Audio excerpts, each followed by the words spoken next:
Hey guys, it's Papas here, and today I'm back with a different kind of video. NBA 2K17's kind of coming to an end, so I thought I'd do a different type of video talking about archetypes, because it's kind of hard to keep producing content on mypark and pro-am and things like that. So if we just go into the stats here, I will show you my favourite archetype this year is when it loads, playmaker. And I haven't really used this guy a lot. I just kind of made him to experiment with, but I have played against a lot of playmakers this year. So we're just going to go through some of the stats, go through the badges, talk about its effectiveness and how fun this archetype is to use. So starting off with the playmaking, obviously you can max it out, you can speed boost, you can blow by guys pretty easy, and with handles like that you can unlock a lot of dribble moves and break ankles, which is always fun to embarrass your friends with. Agility, you're really quick. People like to use screens this year so you can run around them nice and quick and close down on people. The vertical on this 6'4" guy is 84. If you marry that up, no, sorry, I looked at that wrong, a 94. So if we marry that up with the layups and dunks, which are around the 70s or low 80s, nothing too special, then you can quite easily take it to the rack. Especially if you get Acrobat and Relentless Finisher, it gives you a little boost with going up against bigger guys. Then if we look at the mid-range game here, 78, nothing too special, but you can definitely make shots off the catch and shoot, and if you have a good release that you can time well. 3-point shooting, again, goes to a 72, not fantastic, but this year with the corner specialist and catch and shoot, you can easily knock down shots from 3, if you have the right hot zones too. Looking at you shooting off the dribble, you have to get quite a few upgrade points to upgrade this fully, but that just gives you another shot which you can take.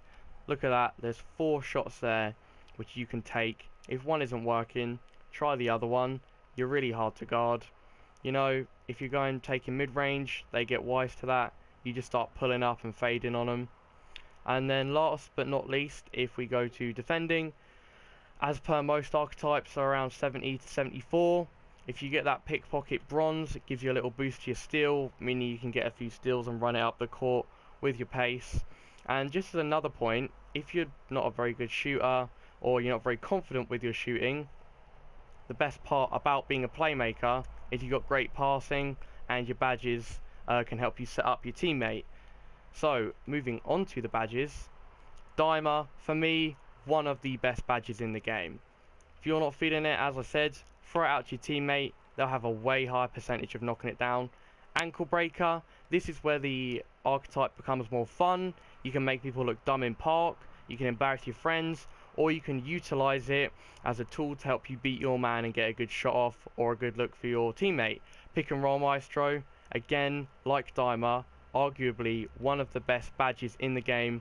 If you have a center or a person on your team who can set good screens, if your man hits that screen, you have a much higher percentage chance of hitting your shot, which can also help improve your 3 game. If you're at the top of a key, you get a screen, dart off to the right or the left, you can pull up from the top right or top left and have a way better chance of knocking down a 3-pointer, which is very hard to guard, as I mentioned earlier. The bottom 2 aren't exactly gameplay improving, flashy passer and lob city passer, but they do add a lot of fun, much like ankle breaker. You can throw some good passes, get some cool highlights. Lob city passer, if you're just looking to embarrass your opponent and you want to get some cool alley-oops going, just use that. So those are the stats and the badges talked about, but if we're talking about park effectiveness and winning games, you have so much variety on offense. You've got all those shots you can take. If you get your hot zones right, like I said, my guy, he's not very high rated, but look, he's got loads of good hot zones in the corner, all around the mid-range. You can shoot from a lot of places, and with your badges and with your playmaking, you can set up your teammates to help your team win. So this archetype for me helps you win games. If you compare it to something like the slasher is probably more fun than the playmaker, but it's a bit one-dimensional, and for me, you aren't going to win as many games for it. On the contrary, if you use a glass cleaner, it's really effective at winning games, but it is very boring to use in the park and very boring to grind.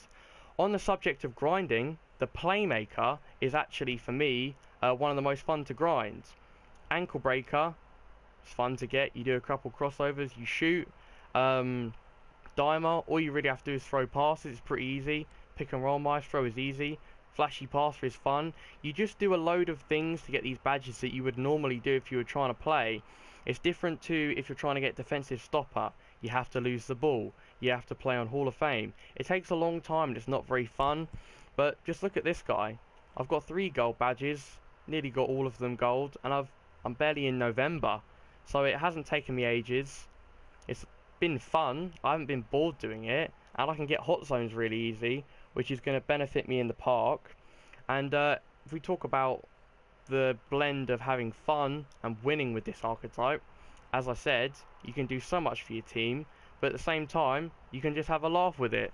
Breaking ankles, throwing lobs, there's so many fun things you can do with this archetype, and for me that blend of winning, but winning with style, is what makes this archetype the best. So I hope you guys enjoyed this video. I don't really do commentaries often, so I'm sorry if it wasn't the best, but I'm working on it. If you guys agree or disagree or just enjoyed the video, then let me know in the comments. If you'd like to see more videos like this, then let me know again and leave a like. And if you want me to make a playmaker or whatever the hell they have next year that's like this, then do let me know as well. I'd love to hear your guys' feedback and your opinions on the archetype subject. So yeah, thanks for watching, and I'll see you in the next video. See ya. Ruseel.